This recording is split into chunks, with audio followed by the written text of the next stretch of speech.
رمضان یہ بتانے آتا ہے کہ ہر گناہ کے پیچھے شیطان کا ہاتھ نہیں ہوتا۔ رمضان رحمتوں اور برکتوں کا مہینہ ہے۔ اس میں زیادہ سے زیادہ نیکیاں حاصل کریں۔ روزہ سخت نہیں ہوتا اور ہو ہی نہیں سکتا۔ اللہ کی محبت میں ہم اتنا صبر تو کر ہی سکتے ہیں۔ رمضان کی قدر کرو۔ آنے میں مہینے لگتے ہیں اور جانے میں صرف ایک مہینہ۔ روزہ پیاس بھوک کا نام نہیں بلکہ اللہ کے قریب ہونے کا ایک ذریعہ ہے۔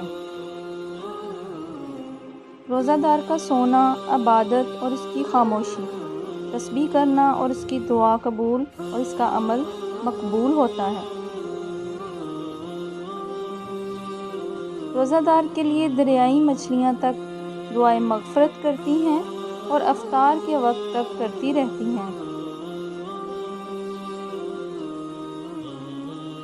روزے کی پیاس تو افطاری میں بجھ جائے گی، مگر نظروں اور روح کی پیاس تو مدینے کو دیکھ کر ہی بجھے گی۔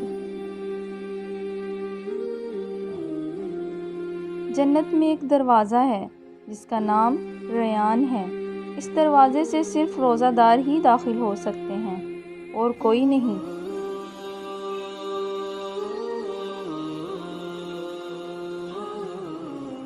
دنیا جس بھوک پیاس سے ڈرتی ہے، میرے رب نے اس کو عبادت بنا دیا۔ خدا پاک ہر کسی کی دعائیں اور دلی خواہشات اس رمضان کے صدقے پوری کرے۔ آمین ثم آمین یا رب العالمین۔ حضرت علی رضی اللہ تعالیٰ عنہ: تم بڑوں کی عزت کرو، چھوٹے تمہاری عزت کریں گے۔ زمانے کے پل پل کے اندر آفت پوشیدہ ہے۔ عقل مند ہمیشہ غم و فکر میں مبتلا رہتا ہے۔ علم مومن کا کھویا ہوا مال ہے، جہاں سے ملے لے لو۔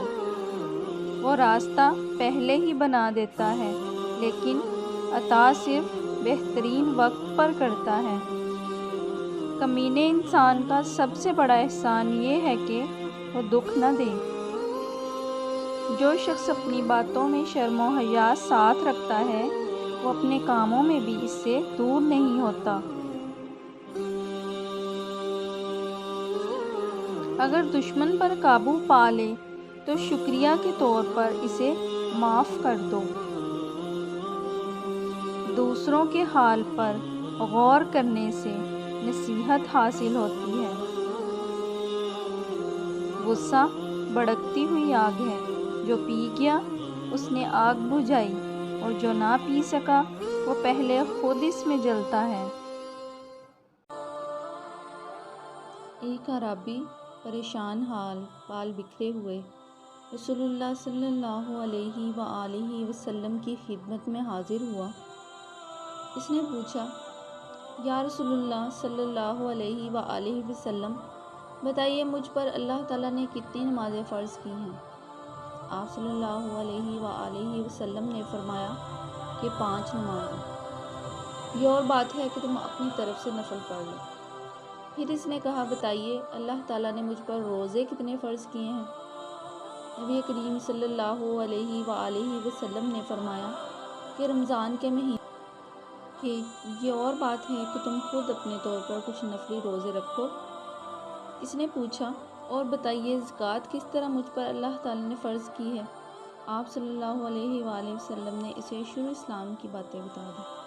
تب اس اعرابی نے کہا: اس ذات کی قسم جس نے آپ صلی اللہ علیہ وآلہ وسلم کو عزت دی، نہ میں اس میں سے جو اللہ تعالیٰ نے مجھ پر فرض کر دیا ہے کچھ بڑھاؤں گا اور نہ گھٹاؤں گا۔